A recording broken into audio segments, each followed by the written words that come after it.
How's it going, everyone? Data here, and welcome back to the Philadelphia Flyers franchise mode, episode number 12, as we head into the very highly anticipated 2025 draft and off season.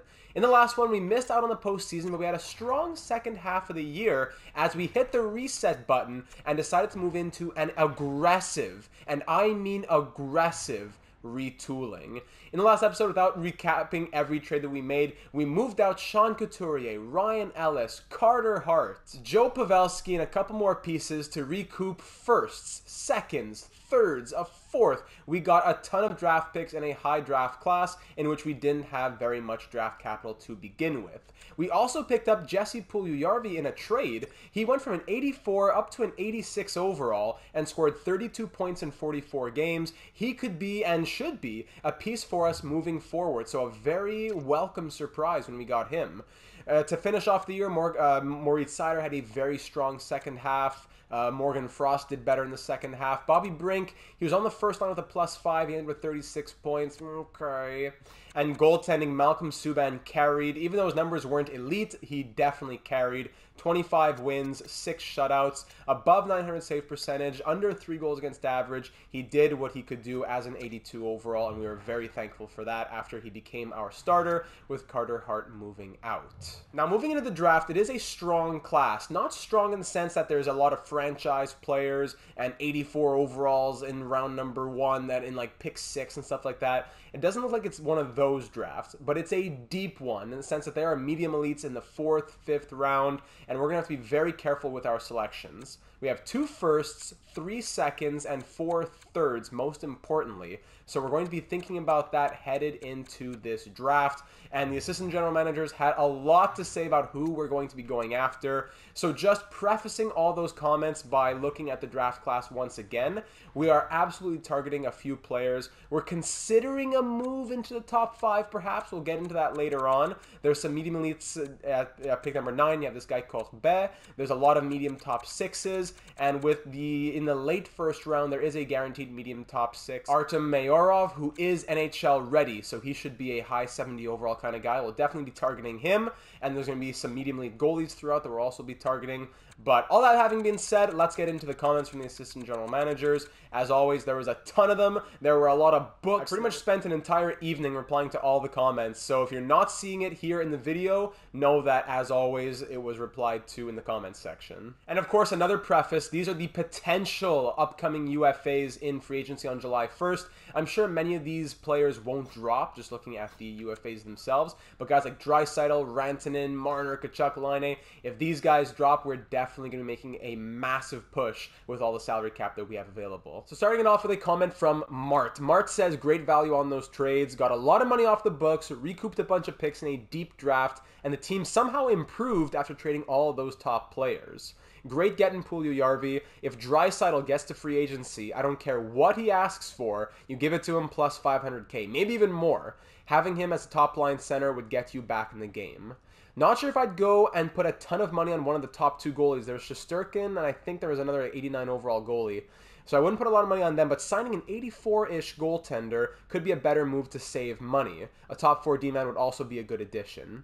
If you can fill those 3 spots and the kids take a step up, next year could be quite good. I would definitely pick one of the later elite goalies in the draft. There are some guys ranked in the 40s, some in the 100s, all look to be 5 years away. So don't waste a second-round pick on one ranked 40 to 60 unless you want to draft and then just flip due to their high value once drafted for first-round picks, but that wouldn't really be realistic anyways. Depending on the price to pay, you could look into getting into the top 10 by trading pick number 13 and something else to get a medium elite player instead of a top 6 player. Can't wait to see what you do in the off-season. Wonderful thoughts, Mart. Thank you very much. Next comment or novel that I'm going to be publishing comes from Michael. Oh boy, what a haul. Great trades that are going to load us up for a while. Here are my thoughts. Draft, there's a lot of value in medium elites out there, so I think it's going to be an awesome draft.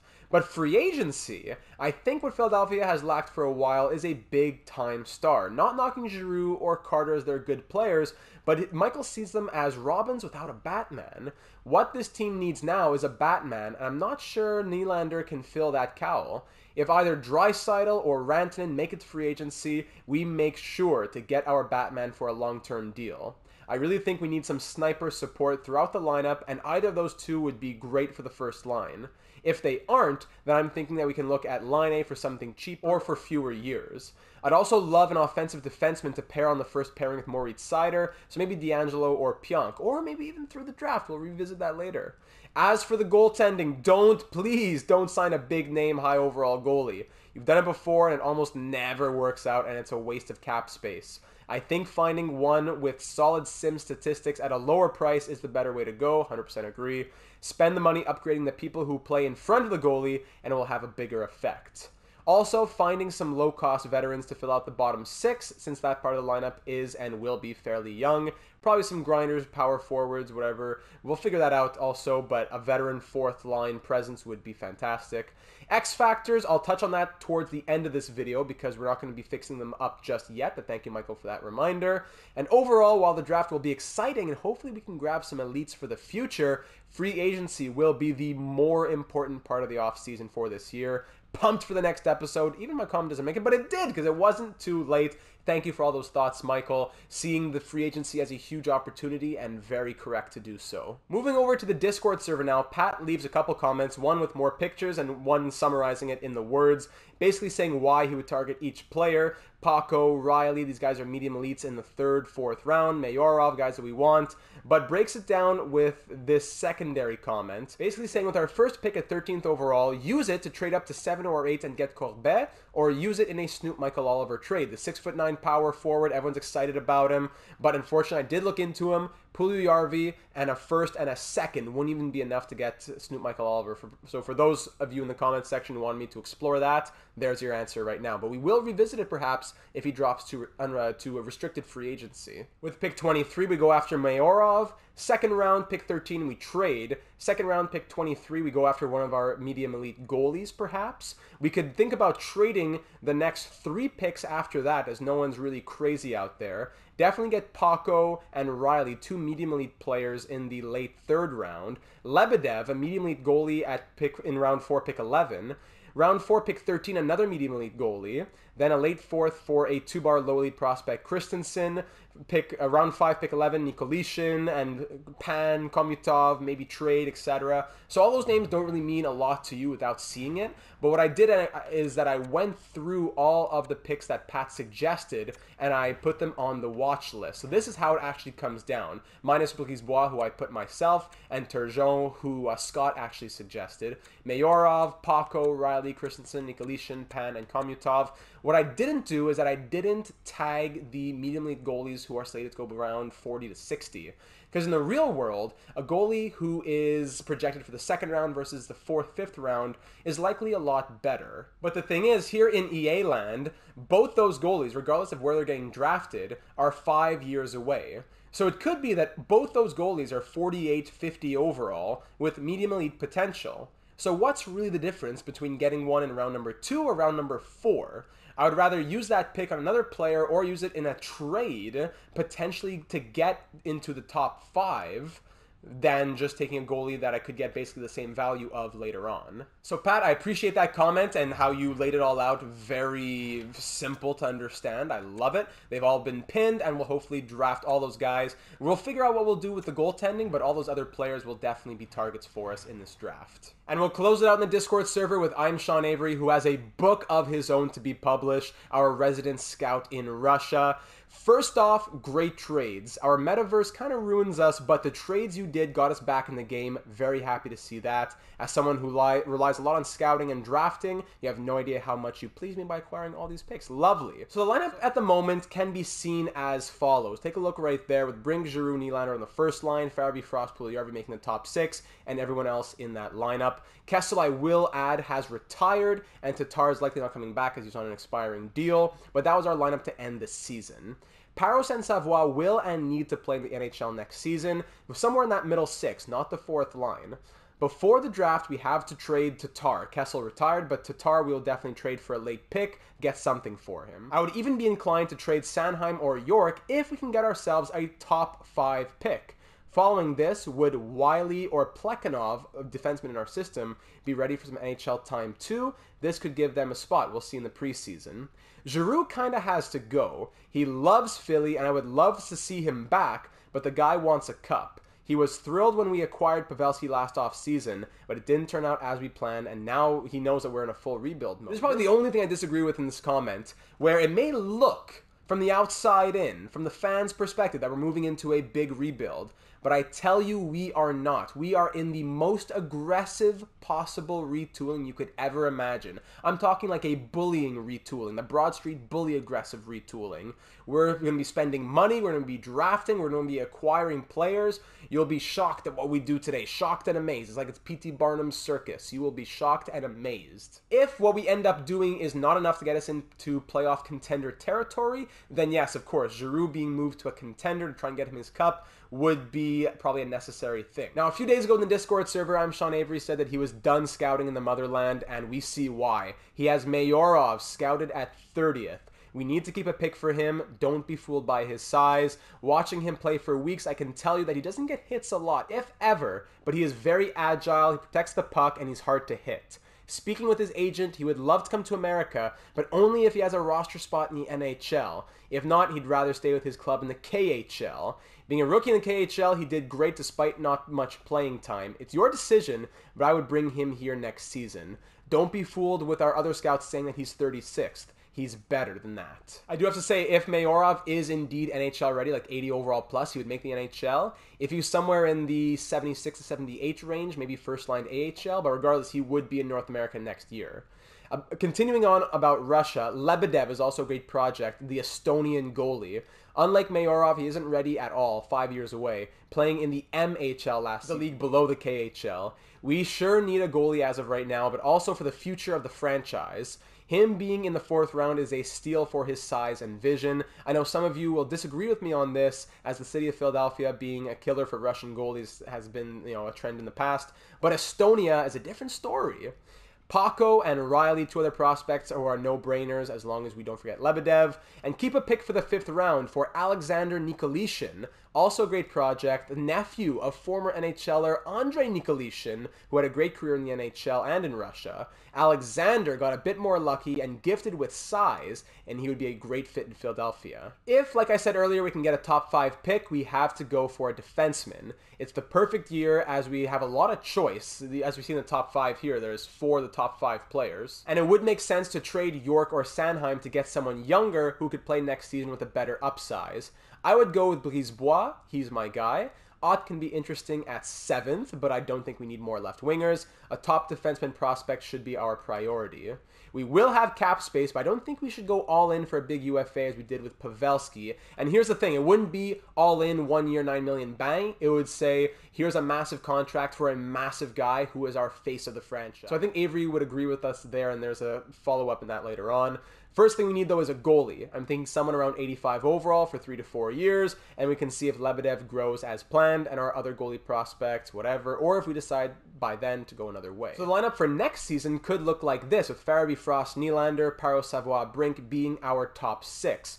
But still, personally, I find there's not enough scoring there. Parros would be forced to be our guy in his rookie season. It's a lot of pressure, so I wouldn't mind having one of those big names in free agency being added to the mix. Personally, in a perfect world, I think our top 9 next season is probably Farabee, Frost, Nylander, Parros, Savoie, Brink, Puljujarvi, Giroux, and whoever we get, let's say, in as a big free agent fish. It would, unfortunately, put Ratcliffe to the 4th line and Lindblom to the 4th line, but still a lot to figure out. Maybe Brink gets traded. We'll figure it out later on. Defense, we could see Brisebois on the first pair with Seider, then York Risto, Plekhanov, Ronnie, and then who's our guy between the pipes? We could probably go Malcolm Subban. Avery closing it off here. This is what I would personally do, but of course we got to listen and understand to the other assistant general managers. We're all looking to win. I'm patient. I think we could be a dynasty in the next 4 to 5 years, but if management thinks we can do things differently and be a contender in the next 2 to 3 years, or even next year with some UFA signings, so be it. Just don't pass on Mayorov, Nikolishin, and Lebedev. Roger that, and thank you very much. There have been a ton of discussions in Discord server the last few days. This is a great image that I'm Sean Avery posted of what we've been doing the last 3 days, basically. Going over draft strategy, potential UFA targets, other trades that there's one in mind that's gonna, no one has any idea about this unless you've been in the Discord server on a trade I want to pull off in the draft. So if you're not already a part of the Discord server, make sure to join it. Link in the description. We'd love to have you. That being said, I think we're ready to hop into this draft. Having taken all of the assistant general manager's thoughts into account, there's a few different ideas of things we can do, and if any teams want to trade their pick in the top 5, that would be great, but unfortunately none of them do.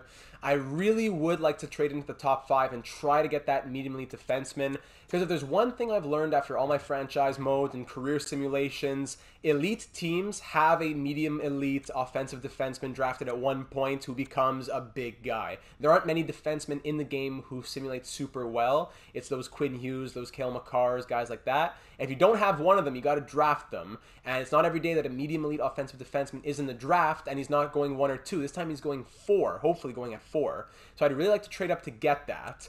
Ott at medium elite at number 7, and Corbett medium elite at number 9. Those are great options as well, and I think they're kind of fallbacks for us. You know, getting a medium elite at number 9, I'm not going to say no to that at all. But I think my number 1 priority would be to try and get a medium elite offensive defenseman who's also a left-handed shot. Would be the perfect partner for Moritz Seider for the next, 8 years that Moritz Seider's extension is signed for. So let's get the draft started. Pick number 1 to the Columbus Blue Jackets. They go ahead and select Hayter, the Italian, first overall, medium elite 80 overall. Chandler Hayter, the Italian two-way defenseman. Congratulations to him. And the St. Louis Blues go ahead and select another defenseman, Sidhu, medium elite. So if the Bruins go forward, that would drop Brisebois to number 4. But if they could go for Brisebois at number 3. So I don't know if I want to make the trade, but I kind of just want to see, like, what would it cost for the Islanders, like, to get the pick from the Islanders. I want to just make the trade really close to happening, basically. So if I gave you pick number 13, and let's say we use pick number 23 or whatever later on for Mayorov or another trade, maybe even we could use some seconds to trade back into the first round. But I'm thinking, like, here's 13 and 55. And maybe I have Thomas Tatar's expiring contract. I'll give you that if you'd like it. It would be even better if they want it. They do. That's great. Maybe who other forwards do we have here on expiring deals? McLaughlin, is he on expiring deal? He is, eh? I'm not totally sold on Mark McLaughlin. I wouldn't be surprised if we end up trading him here. 19 points in 51 games wasn't horrible at all, but he's a winger. He's not really a centerman with those 54 face-offs. 3-star shooting, his discipline raises his pucks, his overall... I'm okay. If it gets us the 4th overall pick, I'm okay with moving him. I'm not trying to force a move, but if this is the trade that gets us 4th overall, I'm okay with this. So the Islanders here would say, we're not interested in your proposal, but we're giving them good value. Okay, so maybe I give them a different 2nd round pick, but I just wanted to see kind of what it would cost. Now, does Brisebois drop to pick number 4? He does! Okay. So Kultanen, medium elite 79 overall sniper. Esa Kultanen, 4.5-star shooting. He does drop to the Islanders at number 4. So now we got to try that deal again. They didn't necessarily say it was close, but I feel like we were giving them good trade value. So let me try picks 13 and 45. It's more than I'd like to give. I'll give you 13, 45 with Tatar and McLaughlin. That's pretty decent value here for pick number 4. I know you don't want to trade it, but at least it doesn't hurt to try. Islanders, what do you say to this? Trade rejected. We're not interested in your proposal. We like McLaughlin. So maybe they don't want Tatar then. They only want 1 forward. Someone who we're probably not going to re-sign. Most of the guys on 2 years deal. Denoye, maybe Wisdom. We could trade them Wisdom. High bottom 6. I like Wisdom, but it doesn't look like he'll probably become too much. So what if I throw in Wisdom in this deal? It's quite close to fair value. You know what? We have a lot of draft picks, so I'm okay with throwing in 1 more later pick, perhaps, because they say it's quite close to fair value. It's not going to cost us much. Let me try pick 139. We'll get our guys. Don't be afraid of that. Our guys in the 4th and 5th round, we'll definitely make sure we get them. With the 5th round pick, it's accepted! Okay! Thank you, Big Lou over in New York. And we have the 4th overall selection just like that. There's step number 1 in the aggressive retooling. Wow, and it has to be Brisebois. It would be nice. There's also Rickard Hakkarainen, another left-handed D. But to have an elite guy, #1 as an offensive defenseman, left-handed shot, 49 points in the QMJHL last season, A+ shooting, A+ puck skills, similar to PK Subban, NHL ready. The draft class doesn't look like anyone's in the 80+ really. Like if Sidu's a 79, Brisebois is probably between a 77 and an 80. But all that having been said, let's head up to the podium. With the 4th overall selection in the 2025 NHL entry draft, the Philadelphia Flyers are proud to select, avec la 4e sélection dans le 2025e repêchage, les Flyers de Philadelphie sont fiers de repêcher from the Val-d'Or-Fureur, Hugo Brisebois. Bienvenue à l'équipe, mon ami. What do we got? 80 overall! All right! The guy #2 is 79, Hugo Brisebois, 80 overall, medium elite, left-handed shot.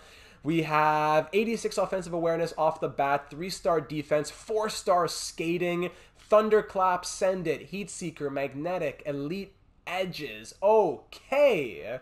Wow, this is big for us, ladies and gentlemen. I love this selection. Already listed as a top 6 D. We'll see how he grows over the offseason.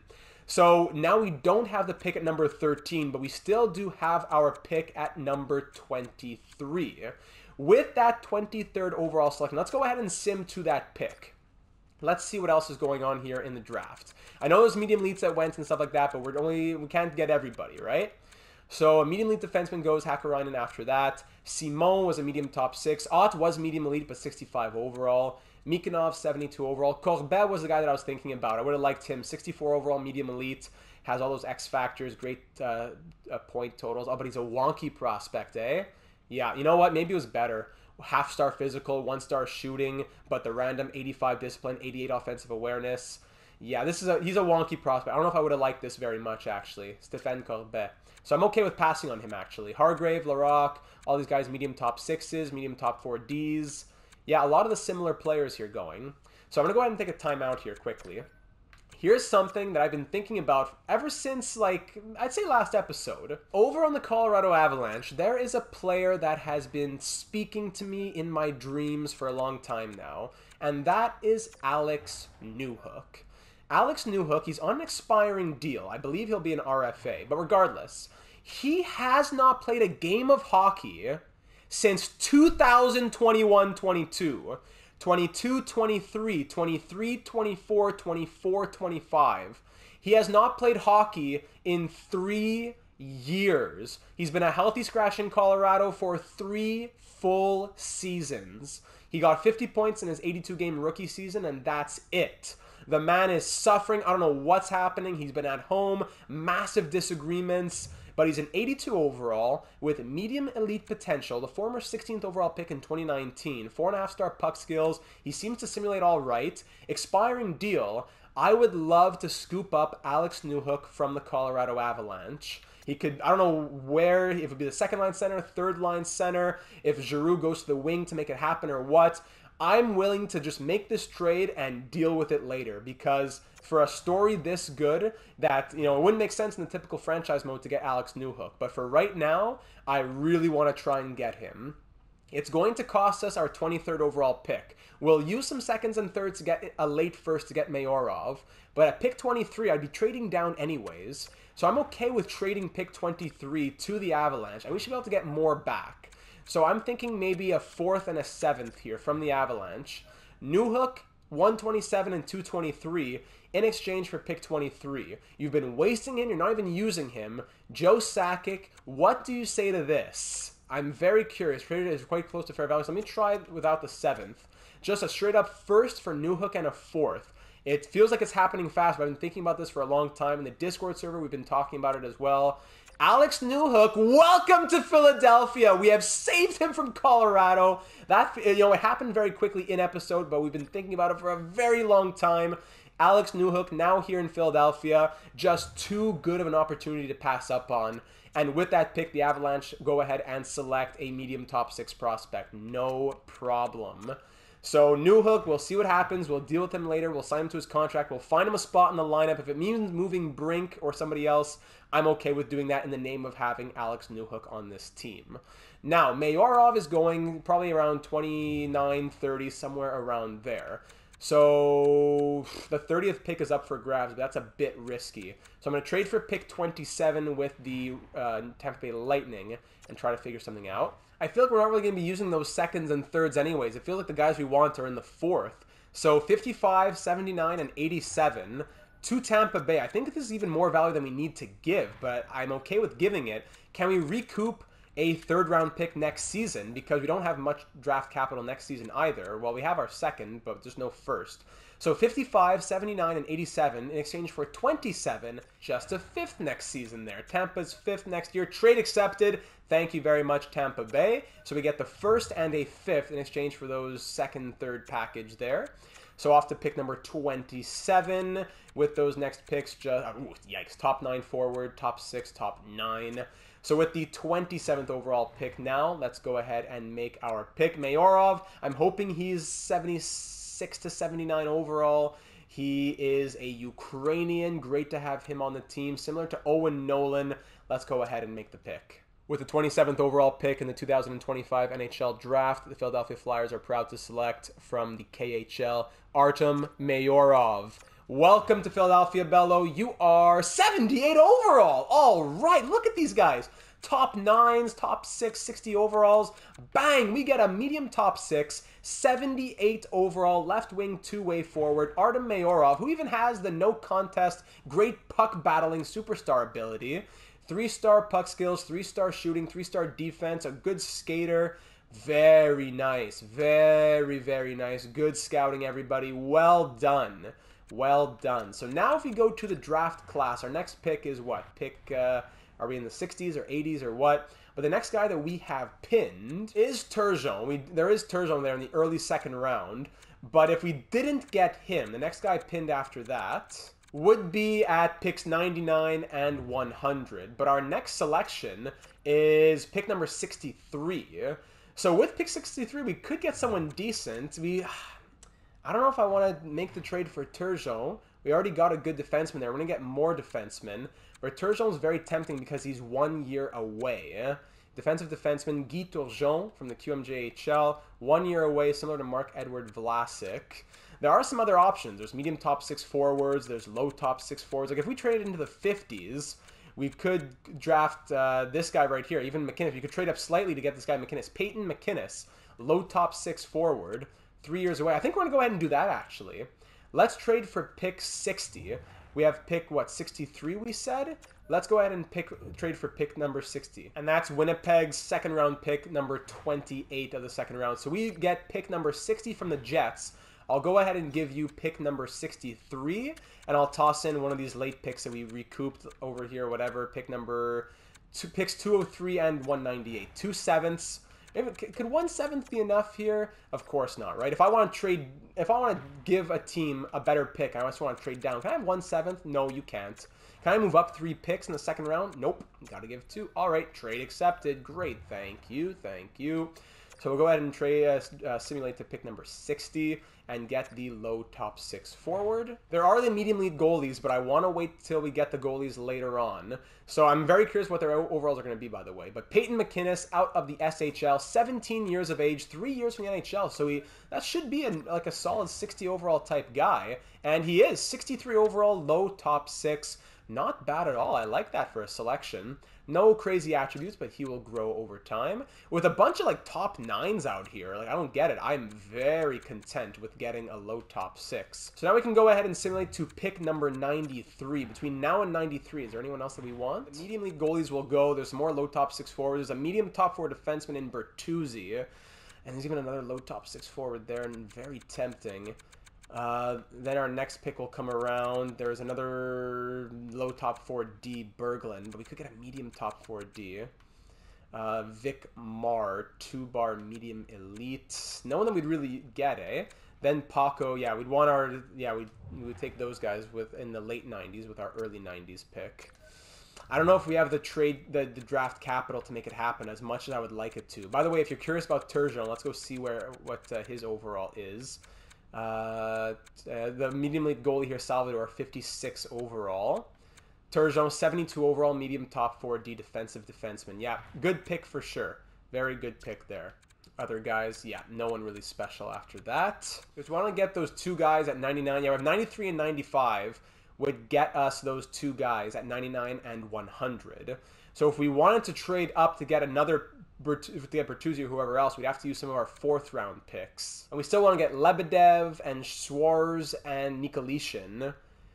So that's, you know, we'd be able to trade like 2 6ths basically.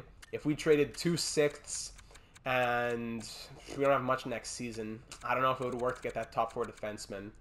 Probably not. I think we'll just have to be content with what we can get. And I think that's the end of the story there. So pick 93, the Blues want to give us 106 and a 7th for pick 93. I will pass. So some low top 6 forwards going there. It's too bad that we couldn't get all the guys that are so tempting. Berglund's low top 4D. Where's this guy Bertuzzi I was thinking about? Bertuzzi, mediums top 4D, 67 overall at... Oh, he was 20. No, I wouldn't have wanted him anyways, I don't think. Yeah, makes sense. All right, that actually worked out. Where are those goalies? Yeah, so Hodgson and Ronaldo were both 48 overall medium elites, which will probably be what we get from Lebedev and whatever the other guy, you know, in the 4th, 5th round. So if we go to make our pick, the thing is our guy could probably drop a little bit more. So maybe we trade down and try to recoup a little pick next season. Doesn't hurt to do that. So I'll use 95 and 97 instead of 93 and 95. I'll trade you 93 for 97. You give me a pick next season. This is all, you know, this is what they pay the big bucks to do in GM school. I don't think we'll need more picks this season, so I'll see if a 6th wouldn't happen. I'll take a 7th in 2027. What do you say to this, Carolina? Trade accepted. Thank you very much. You never know who that pick may be. And the Hurricanes go ahead and select a low top 6 forward. Hey, good for them. We helped them out. So with pick number 95, and this guy Vic Marr was medium elite, but he was only 2 bars uncovered. We wouldn't have drafted him. With pick number 95, we'll go ahead and select Keith Paco from the Prince George Cougars of the WHL. 18 years of age. Our scout said he is a gem. 2 goals in 29 games. Yeah, 5 years away. E-skating. Yikes. But he has the medium elite potential. That's all that matters. Keith, welcome to the Team Bello. Medium elite, 50 overall, 2-way forward. Yikes. Yikes, yikes, yikes. But that's okay. It's all about the value. Now we go to pick 97, jumping over who the Senators took. And we'll go ahead and select Riley, another guy who's multiple years away, I think. Yahir Riley from the Hamilton Bulldogs. He is all e-skating, 5 years away. Yeah, probably another 50 overall guy, but medium elite. He is 49 overall, medium elite, 2-way D. Massive project. Who knows if he'll ever make it, but it's trade value at the very least. We like that. Pick 107 up next. I think we can go to pick 107. There's no one really between here and 107 that we'd want to get. Low top 9s, medium top 9s, fringe starter. Yeah, nothing crazy. So with pick number 107, we'll probably trade down. I don't see anything too special here. 2-bar medium elites. The last guy that we... Vic Marr was actually elite. Pat Pashore, 3 years away. That's tempting. That's very tempting. Where's our first guy that we want to take? He's at Lebedev's at pick 126. And then the other goalie's at 130. So we need picks 126 and 130. We could use 109 and 127. Yeah, we could do that. So I think I'll go ahead and trade this pick right now to who was bad last season? Just whoever's a seller here. Boston, they're sellers, perfect. And you want the pick? I'll give you a 4th right now. You give me a 4th next season from LA. Actually, it's not even Boston's own pick, but whatever. Just swap 4ths. Trade accepted. Thank you very much. We had a 4th next year. And Boston goes and takes a low top 9. Perfect. So with pick number 109, we'll reach a little bit. We could keep playing this game of trading down and everything, but it's not, we can't always guarantee that your guy's going to be there. I'm okay with just taking a little bit of a reach to make sure that our next 2 selections are the 2 guys that we want. So Lebedev, the Estonian goalie, 6'4", 18 years of age, still 5 years away, medium elite, welcome to the team. He is 48 overall, so the same as the other goalies. Wouldn't make sense to get a guy in the 2nd round, really, if these guys are available. 44 puck playing frequency. Doesn't like to do that. Lebedev, welcome to the franchise. And with pick number 127, we'll go ahead and select the other goalies. Now we have 2 medium elite goalies in our pipeline. Orlando Swars. If someone knows how to pronounce that better than Swars, let me know. It's kind of just the silent Z at the beginning. From the Kingston Frontenacs, he is 6'2", 18 years of age, and a 47 overall. Poof! Medium elite. Great to have him in the system. Plays the puck even less, 42 puck playing frequency. Guys that we passed on here, there's a medium top 6, Brathwaite. He was a grinder. 7th D's, bottom 6s. Brutal here. Not that great, hey? Yeah, not great at all. Who was the guy at 2-bar medium elite again? It was, I'll push shore. He was bottom 6. Okay, good thing. Hey, there we go. I'm glad we passed on him then. So our next pick is at 171, but between now and there, do we have anyone else pinned? We do have Christensen, 2-bar low elite. But we already used some draft capital to trade. I'm not sure if we have the value to do it. Where is Nikolitin? That's a pick 166, eh? I think we're just going to go to pick 166 and get Nikolitin. Our pick is at 171, so I'll just make a quick trade here. So I'm going to see if the Wings want to give me pick number 164 in exchange for 171 and a 7th round pick next season. Thank you. It's a really good deal for us here in Detroit. Okay, thank you, Stevie Y. We'll go ahead and sim all the way to pick number 164. A bit of a jump. A low elite guy one couple picks ago. And we will select our man, Nikolitin, who is... Don't tell me he was selected. Nah, Central Scouting had him at 166. Where'd he go, Nick? He went here to Boston. No. Come on, Boston. I really wanted him. He was low top 6, 57 overall, a power forward, 19 years of age. Oh, well, you know what? You can't always get the guys you want. Sometimes another team really wants him, and they reach for him. And they definitely did reach there. It took my, pick 160 instead of 166? And, I did what we could. He was slated to go 166. I traded for 164. He went at 3-2. He went at 161. He went 5 picks ahead of schedule, which is actually very rare for an AI team to do that. So I'm sorry about that, ladies and gentlemen. I tried to do what I could. I traded for 2 picks before. Bit disappointing. And I know we wanted him. It's not like he was a crazy elite guy. He was 19 years of age, low elite. It's not like he was anything insane. But according to Sean Avery's scouting, we wanted to do what he had recommended. We did get Mayorov and Lebedev, but Nikolitin, it wasn't anything crazy, but it would have been nice to have him.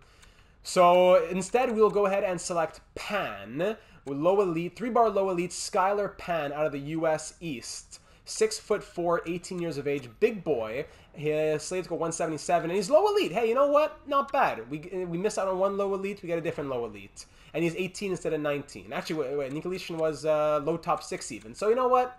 All's well that ends well. Skylar Penn, welcome to Philadelphia with his half-star physical, despite being 6'4", 200 pounds. So he is going to continue growing. We have one more pick at 189. Between now and then, do we have anyone else pinned for 189? Komutov, yes. Slated to go in the 190s. So there we go. That will be our final selection of the draft at 189. It hasn't, there's been a lot of random like bottom 6s, top 9s, but we've made the best out of it. Michael Hossa, Marian and Marcel's nephew, I don't know. So here's Vyacheslav Komutov, 6'5", right defenseman, potentially low elite. No harm in trying it out. He is low top 6D. Better than low 7th D, but it's not horrible for pick number 189. Welcome to the organization, and that will conclude the draft. We could take a few dart throws in the 7th round, but I'm okay with just keeping who we have, not trading future picks. We got quite the haul. Brisebois at number 4 was huge. Mayorov at 27 was very nice. McInnes, Paco, Riley, Lebedev, lots of elite potential players joining the team. It's going to be a long episode. It's a big offseason. That was a big draft. Very happy to have that over with. New players in our organization. Now let's enter the re-sign phase. All right, so here we are in the re-sign phase with almost 33 million to play with. First and foremost, we want to get Claude Giroux back on this team. I think going 1-year contracts at a time would make the most sense. So 4.9 million at 85% would be 4.165. I think a 4.250 contract for 1 year would make a lot of sense. If he wants to sign it, there we go. So 4.25 for Claude Giroux.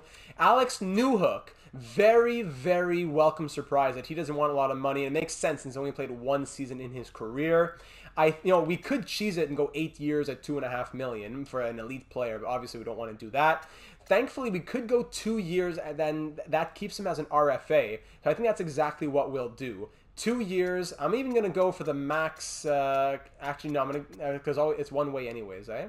So let's just go 2 years at 0.850. Keeps him as an RFA, and we can go from there. We are very, not only was it good value in the trade, but that's a great value contract. Now Isaac Ratcliffe. Ratcliffe, reasonable money. He would be a bottom 6 guy for us. He still has medium top 6 potential.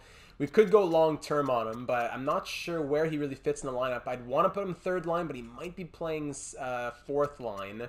It goes up 50K a year basically, so I'm okay with. I'd be okay with 3 years, $2 million. That brings him to 1.7. So 3 years at 1.7 for an 82 overall who might continue to grow. I'm okay with that. I like it. Isaac Ratcliffe, 3 years, 1.7. Tatar. I thought we had traded him in the Islanders deal. We could have gotten a 7th out of him. Sorry, I forgot about that. Forgot. So Tatar, you're back to free agency. I'll take care of most of the other guys on my own. Wade Allison, I'd like to get him back, 13th forward. Yeah, 1 year, $1 million. We can do that on Wade Allison. Kiefer Bellows, likely not. What's he asking for? 1.2. Not horrible, but just no room for him. So Kiefer, thanks for filling the spot. And Plekhanov, unsigned, give him his ELC. RFAs, we're going to get Ronnie, Forrest. Almost pretty much all these guys are getting signed on. I think maybe Sushko or Cates we would let go. The Noah Jonah Cates experiment, and unfortunately they never really made the NHL. Ronnie, what are you looking for, big boy? You want, okay, that's good for our 6th, 7th D-man. Yeah, Forster, you're going to be, yeah, okay, that's good. McLennan, I'd like him to be in the NHL, hopefully. Yeah, perfect, all good. Unsigned, we will get Brisebois and Mayorov signed as well. And for the goalies, Malcolm Subban. Sandstrom, unfortunately, we're going to let him walk. I liked having him, but now with Urson and Gascon in the system, Gascon to a 72, I'd like her to be the starter in the AHL next year, so no room for Felix Sandstrom. I'd rather get a better 3rd goalie anyways, so Sandstrom will go to free agency. Ustamenko, I could see us signing him. He could be our 3rd goalie. But Malcolm Subban, after a very good season last year, I don't want to commit to him super long term. I'm okay with doing 1 year at a time, especially if he'll be our backup. So after a good season, I'm glad he's getting a pay raise, but 85% brings it to like 1 point. You could go 1.9. I'm going to go 1.95. Throw him a bone. The guy's been good. Malcolm Subban, 1.95. And Usamenko, he doesn't want anything crazy. Yeah, I'll just give him exactly what he's asking for, since he'll no longer be an RFA after this season, but I'm not looking to commit to him as a long-term 3rd goalie. Other people will come in over the years. So I'll take care of the other guys off screen. Let me just advance a day here to see what we see. Easy decision from Alex Newhook. Okay. He's ready for the Philadelphia era in his career. Giroux, not enough money. Ratcliffe, not enough money. Usamenko, yes. Allison, not enough. Subban rejects. So yeah, not much getting figured out on that wave of free agency. Let's try $4.5 million for Claude Giroux. Offer him that. The other UFAs, I'll offer Allison a little bit more, Ratcliffe a little bit more, and I'll take care of these other guys and be back in a minute. All right, advancing another day now. We have 1 scout who's going to be signing back on. Brisebois in. Giroux wants more money. Elias Anderson, yes. Ronnie, no. Lanchuk, Ratcliffe, these guys. Most of them are saying it's easy decision, most of these guys, but some Wade Allison in there, 50,000 signs on. Malcolm Subban for $2 million signs on. Easy decisions from a lot of these guys. Guys like McLennan and Denoyer, I gave them 3-year max 2-way deals. That will bring them to the age of 26 and their final RFA year of eligibility. So that'll be great for us in 3 years' time. So all expiring, you still have Giroux, Ratcliffe, and Ronnie with over $31.5 million to play with.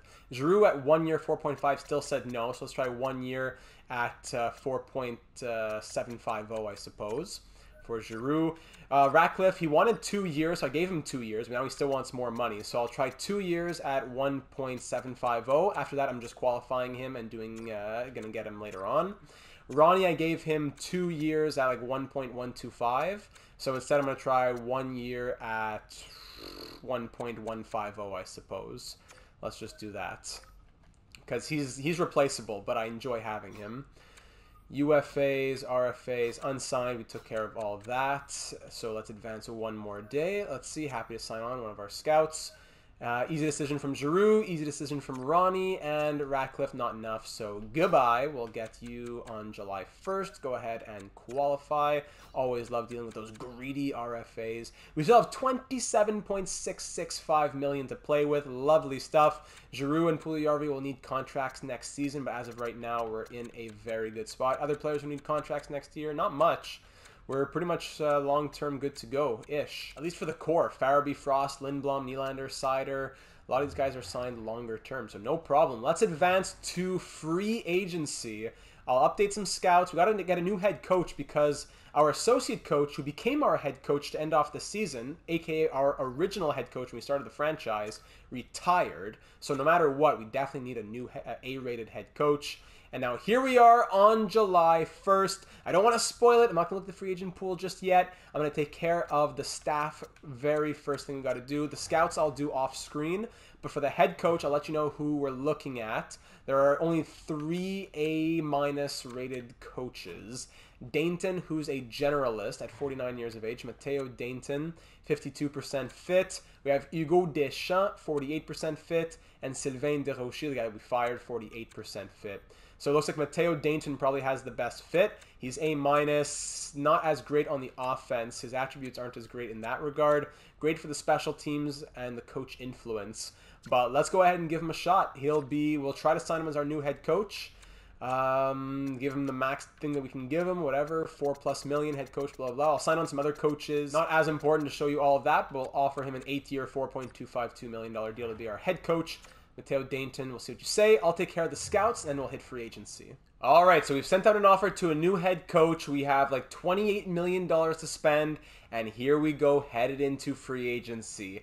Is Leon Draisaitl a free agent? Getting to see who's in the pool for this year? It doesn't look like it, but we got Mitch Marner, Patrick Laine, Eli Tolvanen, I'm not sure if he's a UFA or an RFA, Matthew Tkachuk, Nick Ehlers, Timo Meier. Okay, still a good pool, but no Leon Draisaitl. Bit disappointing, I gotta say.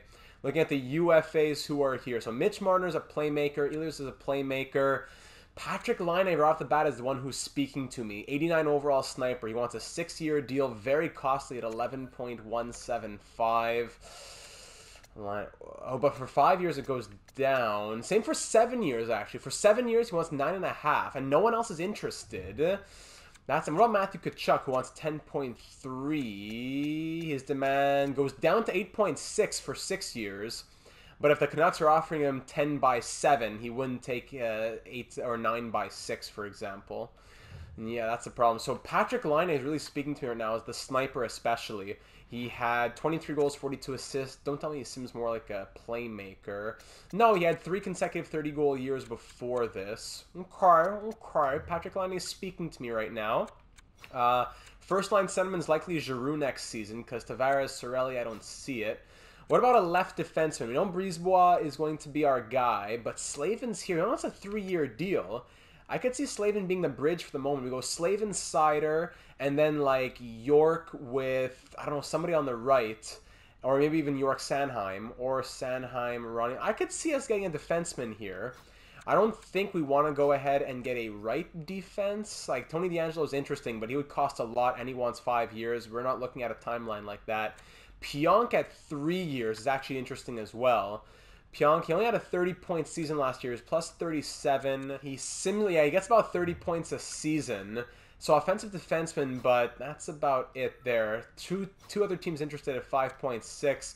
Slavin would cost about the same. Other teams interested in him. He got only 23 points last season. One of the best defensemen in the real world. Doesn't seem to simulate that way here. Well, you can't see all the advanced analytics, obviously. So yeah, assuming that Ristolainen is not in our top 4, that makes a lot of sense. We could go Slavin and play him with Sider, and we have 2 left-handed D-men, Sanheim and York, together on the second pair. Or we keep York and Sanheim as our 2 guys on the left, and Sider and someone on the right becomes the 2 guys on the right. If we got somebody on the right, it would probably be Pionk here because Larson's interesting, but I wouldn't want to give a 32-year-old a 4-year deal at this time. A 3-year deal for a 29-year-old sounds good. It's not that I don't want to give D'Angelo 5 years either as a 29-year-old, just it doesn't quite fit the timeline because Brisebois is likely going to be getting into that top 4 as soon as the second half of next season. So D'Angelo is costing too much money for that time. It comes down to Pionk or a Slavin, in my opinion. Pionk is the offensive defenseman, but he seems like he only gets a marginal amount of points more than Slavin himself. Provorov also tempting to bring back to Philadelphia, but I don't think that would make much sense for us. Really, Slavin or Pionk? It's tough because Pionk has 2 other teams interested. We probably have to go like 3 years, $6 million anyways on Pionk. And I'm not sure if he really produces at that level, like 30-point years. I don't know. Is it just that he was on the wrong team? Not sure. Meanwhile, you have Slavin, who would probably cost around the same, $6 million, but he's a higher overall. He's a more reliable defenseman, but the Hurricanes, the Sabres, and the Bruins are all interested in him, so no guarantee that we get him either. I think we go Pionk because he can be on the right side, plus there's 1 less team interested. That means a lot. 1 less team interested does mean a lot. So, you know, he's an offensive defenseman. Maybe he works for the chemistry. Maybe he can explode a little bit on the power play or what. I'm going to try going for the right side. So we have a strong right side and a strong left side. Let's go for those 3 years around that timeline. I don't want to go too crazy in the contract there, but New Jersey and Colorado is going to be offering him a bit more. So let me try 3 years at 5.95 for Neil Pionk, and fingers crossed for that. All right, so there's a deal for a defenseman. Now back to the forwards. I think Patrick Laine is our guy. There's not much to think about this. There's no one interested in him, so I'd really be tempted to go for that 7-year discount. But the problem is, even though there's no one interested on day 1, by day 3, 4, there will be teams interested who will go 6 years, 11 million, 6 years, 11.2 million. So even though the discount could be there at 5 or 7 years, we'd probably have to go like... We'd have to do the same deal. Whether it be 6 or 7 years, we'd have to go in the 11s because other teams will be offering 11. Matthew Tkachuk, we could go... We'd have to do the same thing. It would be 7 years. So basically, do you want to do 7 at like 10.5 for Tkachuk, or 6 at 11.5 for Laine? It's a tough vote, but I put it to the assistant general managers in the Discord server, and it looks like Laine takes it. He costs $1 million more, and it's for a year less, but he scores more goals and points in general. Plus, there's no one else interested at this time, and we have the money. So I think we're going to go ahead and do it. I would love to get that 7 years at 9.5, but I've been burned before. I've done enough franchise modes to know there's going to be teams interested over the next few days, even if we don't have any teams interested right now.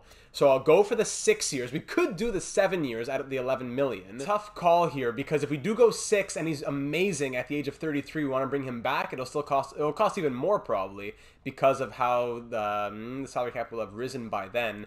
But 7 years gives us until 34. Will he still be as good when he's 33, 34? And we have other deals for Savoie, Paros, etc. So you know what? Let's just do the 6 years, and I'm going to go 11.5 million. It's you know, 325,000 more than he's asking. Usually teams don't go more than that. I don't want to bring it to 11.75 or 12. So even this is still a bit of a risk. But we're really showing Patrick Laine that we want to commit to him. We really want him on this team. So 6 years, okay, 5.550 final offer. That's it. Okay, you squeeze an extra 50,000 per season. Get yourself a nice new car every year. I'm getting paranoid. 11.550 for 6 years. Patrick Laine, take this deal. Over $69 million for Laine, but would still leave us with quite a bit of cap space. Ehlers and Marner, both also very tempting, but more playmakers. We need to drive that scoring. Remember, the main issue here in Philadelphia is the scoring. So those 2 deals would still leave us with a ton of cap space.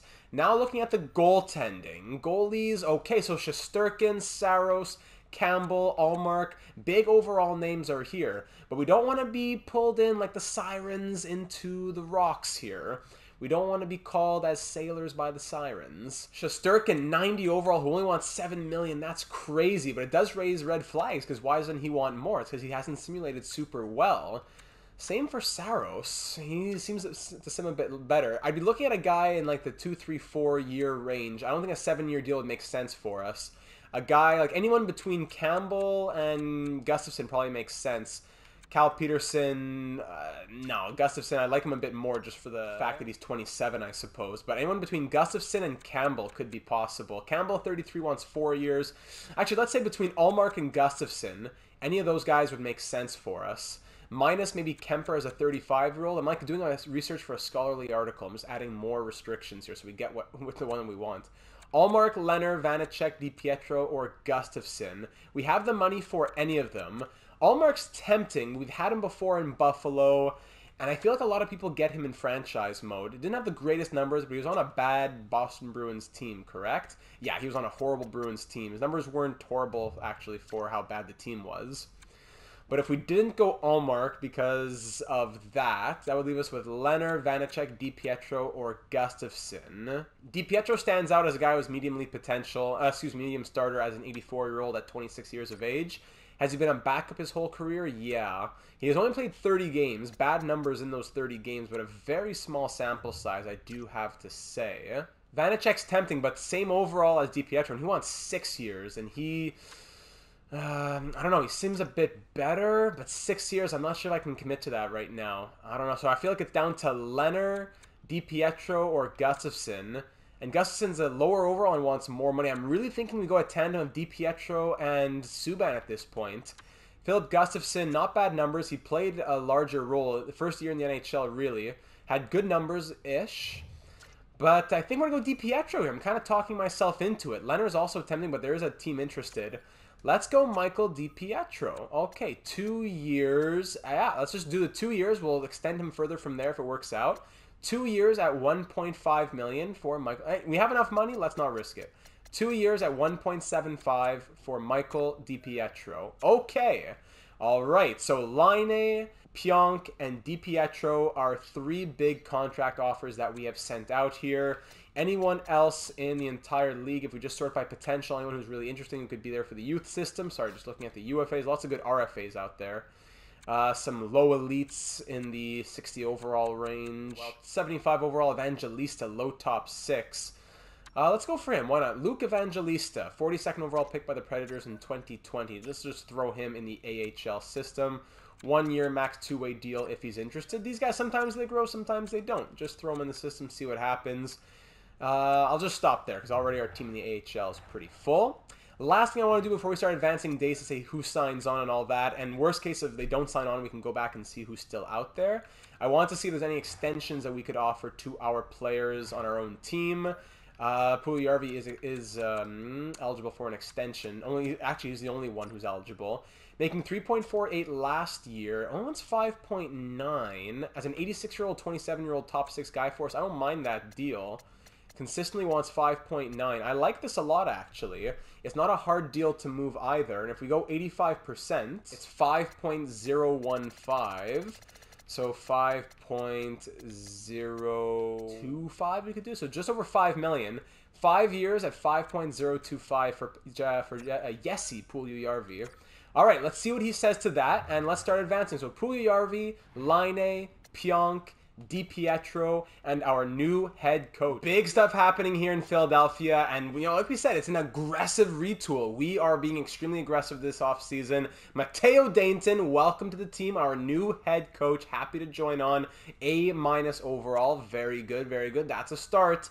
We got a couple scouts here, most likely. All right, couple scouts like that. Very good. Let's continue. Tyler Bertuzzi being offered to us. On to July 4th. July 5th is usually when stuff starts breaking. So here we go. Waiting on DiPietro, Puljujärvi, Laine, and Evangelista. Here we go. Michael DiPietro, extremely happy. So there we go. There's our crease. We have DiPietro and Subban. Good to go. Locked up. Bang. Next up, Evangelista for the AHL. Very good. Waiting now. Okay, the big ones. I don't even want to look at who else has offered contracts to Laine. Maybe we're even overpaying it. Maybe I'm overthinking this and we overpaid by a mile. But advancing a day. Oh, Neil Pionk. I forgot about Neil Pionk. I'm thinking so much about Laine. So there's the right side defense. Perfect. Thank you very much. So now Sider gets to have Pionk on the right side below him. And Risto can go on the third pair. And the left-sided D can be York, Sanheim, and Brisebois. And throughout the season, they can go interchangeable. All that good stuff. The right side taken care of. Patrick Laine! Extremely happy to accept the offer. Cash offer most most generous. Yeah, you know what? We overpaid. We overpaid. It's probably happened. It was really quite easy to make up my mind about your offer. You know, with so much money to spend, we really have to make sure that we got him. We could not afford losing out on him. And then who's in our top? Bobby Brink is back there. We can't. And Puljujärvi, easy decision to renew. Very good. Very, very good. So now our salary cap situation, we still have quite a bit, 11.215 million to play with, and heading into next season, even Ratcliffe has to be re-signed. Heading into next season, we'll have 14.62 million to play with, and only really having to sign Claude Giroux. Ratcliffe, forgot about this guy. We could go 2 years. I'll offer him that 2 years at 1.7 that I was offering him earlier. And if not, we'll just get him signed on later. He's probably a fourth liner at this point. And Newhook is here. Keep forgetting Alex Newhook on this team. So I did the coaches, the scouts. So I'm gonna get an associate coach signed up in a moment before we start simming to next season. But we do have to get the draft class ready to go for next year. Come off of a high draft class. We're gonna randomize the numbers once again. Remember that 1 to 30 is low. 31 to 69 is medium, and 70 to 100 is high. So randomizing the number on my computer right here between 1 and 100, I get 14 for the draft class quality. So coming off of a high draft, we'll now have a low draft class. But how about the generated prospect quality? For that, we get 99, so it stays high. So a low-high draft, interesting. So it's going to be a weaker draft class, but the quality of the prospects will be high. So I'm assuming it's going to be like a low amount of high prospects. Low-high is pretty rare, but that will be the draft class for the 2026 draft. Okay, so simming towards next season now. Hopefully that associate coach will sign on. Then basically all we have to do is see what our lineup looks next season. We're going to reject your offer. You have not offered me as many years as I'm looking for. I offered him 8 years, the maximum allowable, but it's not as many as he'd like. If he wants 4, he should say he didn't offer me the ones I wanted. Not as many as I would have. It sounds weird. Not enough cash for Ratcliffe. Bye-bye. I'll revisit. Yeah, I'll show you when we get to the regular season, because right now I got to deal with Ratcliffe. I got to deal with the associate coach. We're going to get Ratcliffe signed. Okay, Ratcliffe, I believe this sign will be good for myself and the franchise. Yeah, 2 years, 1.7. Exactly what I was already offering you, buddy. Now this guy, okay, now I give him his 4 years. Oh, my sources tell me your staff chemistry is excellent. Yeah, get in the boardroom. All right, so here we now are at the preseason. The lines are pretty full. We're probably going to have to move someone out here, but let me give you an idea of how I think our lineup will be to start the season, and then we'll think about what decisions can be made headed into next episode after that. Okay, so things are pretty tight here in the NHL. First line, Nylander, Giroux, and Lainey gets a +5. That's huge. So Lainey 94, Nylander 94, and Giroux 91. That is crazy. Giroux does not have a great fit. He prefers the second line, which would be better for him. But Morgan Frost is an 86 overall. I'm glad we kept him. And he signed on for 5 more years at $3 million. Remember that. He's been a middle six centerman his whole career. But now he's ready to play top 6, maybe even first line. But it doesn't give that line as good chemistry.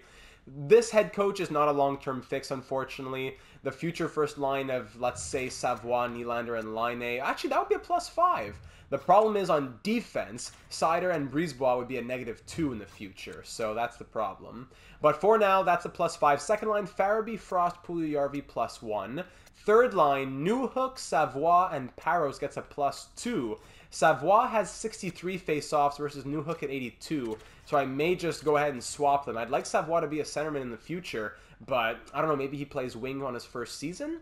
Fourth line, Ratcliffe, Forster, and Lindblom. Love Lindblom. He's grown to an 84, but not a lot of room in the lineup for him. I don't know, somebody may have to go. We didn't expect to have Puljujärvi or Newhook. That's what turned things upside down a little bit.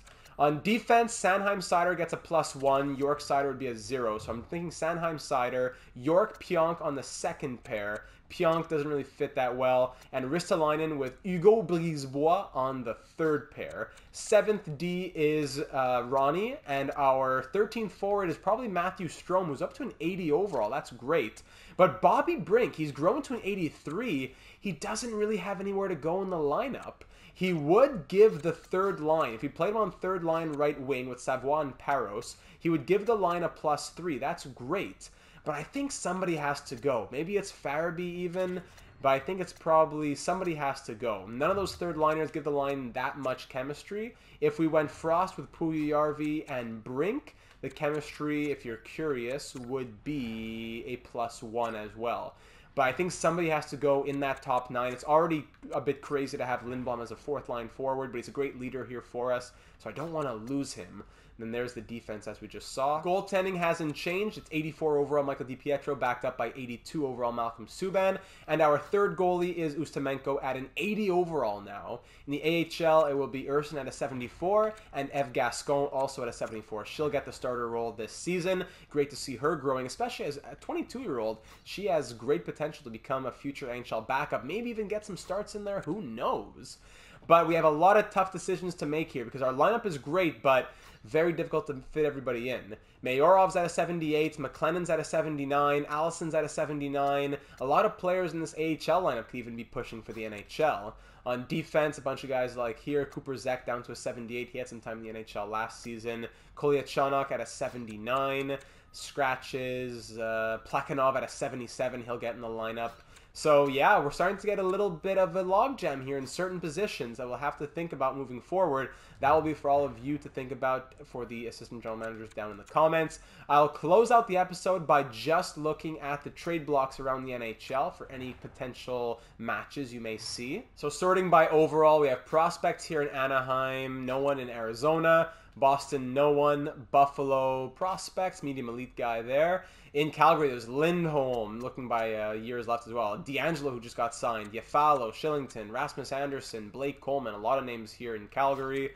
In Carolina, Teravainen, Bertuzzi, Smith. Chicago, Murray, and other names. Colorado, prospects. Columbus, prospects. Dallas, prospects. Detroit, Dylan Larkin, 5 years left. Evander Kane, Nemesnikov, Silverberg, Heinen, Gaudette, Lehkonen. Interesting one-year contracts, I gotta say, down there. Edmonton prospects, Florida prospects, LA prospects mostly. And remember, if you want to know more about some of these prospects, just let me know in a comment or on the Discord server. I'll send you a picture or some information. Prospects here in Minnesota. Aiksen's interesting. 76 overall, 19 years of age. Toby Aikeson, a sniper there. Montreal Canadiens. Slavin, who just got signed. Toffoli, Gallagher, Forsling, Voracek, and Shen. Nashville, we see prospects. New Jersey Devils, prospects. New York Islanders. Pelech at an 88 overall. Wow. Pollock at an 87 and Dermott at an 82. Multi-years for all those guys. Rangers, Zibanejad, Kreider, Evgeny Svechnikov, and a few other names. Ottawa Senators, prospects including Matthew Ward. Pittsburgh Penguins, Yanni Gourde, Victor Arvidsson, Rust, Zucker, Kapanen, and Foligno. A lot of big names. San Jose, nobody. Seattle, Connor Sheary. St. Louis, O'Reilly, Kopp, Parayko, Krug, Saad, Falk, Barré-Boulet, Nostroza, Kajula. Sheesh. Tampa Bay Lightning, Hagel, who's still an RFA, sat out for another season. Toronto Maple Leafs got Pacioretty, one-year deal. Pius Patrick, Kane Suter, Kerfoot, Radulov, etc. Prospects in Vancouver, Carlson, Monahan, Domi, Janot, Donskoy. Richard Panik with crazy trade value here in Vegas. Washington, Brown, Hanifin, Kuznetsov, Barabanov, Eberle, Zub, Appleton, etc. And in Winnipeg, nobody. So there are the trade blocks around the NHL if you have any ideas of trades that we could make. Also, speaking of Brendan Hagel and anyone else who's still here in free agency, Wayne Peterson, or Peterson, from the New York Rangers, an 85 overall, high top 6, sniping centerman with 5-star shooting, 5'8", 21 years of age. He is an RFA right now who wants a 4-year deal of $5.625. At 1 year, he would take $3.2 million. We could, in theory, send a deal like this. But again, we have such a logjam. But just saying, in theory, 1 year, $3.2 million. It would only cost us this year's second-round pick. We could do it. Or we could even try to trade for him, but it would cost a bit more, I guess, in terms of value we'd have to send out. The Rangers have about $3 million in cap space, so they can't give him the deal that he's really looking for. But we could consider that. Hagel with wanting $7.7 million, it doesn't work. But if we went for 1 year, we could keep him as an RFA and get him for like nothing? What? For 0.775? 1 year at 0.775, there'd be no picks required. They would would definitely match it because they're tight in the salary cap, but they wouldn't be that tight. But just to say, Brendan Hagel, we could get him for like nothing and then keep him as an RFA ourselves. He's listed as a playmaker. He's an 83 overall. He was an 85 last season. Hasn't played since 2023-24 when he put up 55 points. So more things to consider. And by the way, in the goalie category, drum roll please, Carter Hart is an RFA goaltender. The Oilers have about $3-4 million to play with, but he wants 1 year at $8.4 million. He would take 2 years at 4.6. That's interesting. All over the place actually, but nothing really crazy with the numbers that he put up last season, so makes sense why the Oilers are rolling with Skinner and Rodrigue instead, I suppose. And then a bunch of other names here in free agency, Giovanni Smith, etc. Sorting by potential, well, there's some other names. If anything really sticks out to you, you can let me know. But in both the NHL and the AHL, it's pretty full. We'd have to be moving out names if we're taking any more in. It's a bit of a stacked lineup. Newhook's the biggest out of left field guy, but he sat for 3 years. No better opportunity to pick up a guy at low risk than Alex Newhook. Even if he doesn't stay for long, if he doesn't grow, if he struggles, it was just too good to pass up on a guy who has elite potential but has sat for 3 years. He's already an 83 overall, and he signed cheap for those next 2 seasons. Has a great fit on the second line, by the way. He would give it a +2 if he swapped with Frost. And for the special teams, by the way, if we go with the power plays looking like this, +5s on both units. A very long time since I've seen that in one of my franchise modes. Really good numbers. That's even before we do the potential X Factor changes headed into next season. So let me know once again. We always do a maximum of 3 players, and we can add or remove up to 3 X Factors from that player. So should Nylander get one? Should Lainey get one perhaps? Maybe Puljujärvi, maybe Frost. Looking at the defense, there's been some chatter of Moritz Seider. We're going to add probably is it called the back at ya? We'll give him that one. Maybe another one. Pionk already has. Consider maybe we don't have to do 3 players. Maybe just a little bit of a tweak for Moritz Seider. Maybe we take off Bobby Brinks that we had given him. I don't know. We can add or remove for up to 3 players. And as always, I'm tweaking the rest of the league for the players who lead the league in goals and hits and stuff like that. I add and remove X factors on a yearly basis, so you don't need to worry about that. I'm keeping the entire league as level as possible, and we'll go ahead and end it off there, ladies and gentlemen. So for all the lineup ideas, potential trades down the road, X Factor ideas, or just what did you think about this offseason? Very aggressive retooling. +5-1-2 in the top 9, +5s on the power plays. We are going for not just playoff contenders. I could see a cup run this season. I don't know. Maybe I'm talking a bit too early, but I'm excited for 2025-26, which will be our 4th year at the helm here in Philadelphia, potentially simulating the entire season in one episode. We'll see. Maybe it'll be cut in half depending how things are going. But leave your thoughts on potential trades. Who do you want to see in the preseason getting a chance? What kind of, if this guy's not doing well, he's getting traded. If this guy does really well, he sticks in the lineup, etc. And also maybe give your thoughts looking forward to the trade deadline, because we may be simulating the entire season next episode. Not sure. Trying to get through as many as we can for NHL 23. But speaking of NHL 23, be sure that you are subscribed so you don't miss out on any of that content.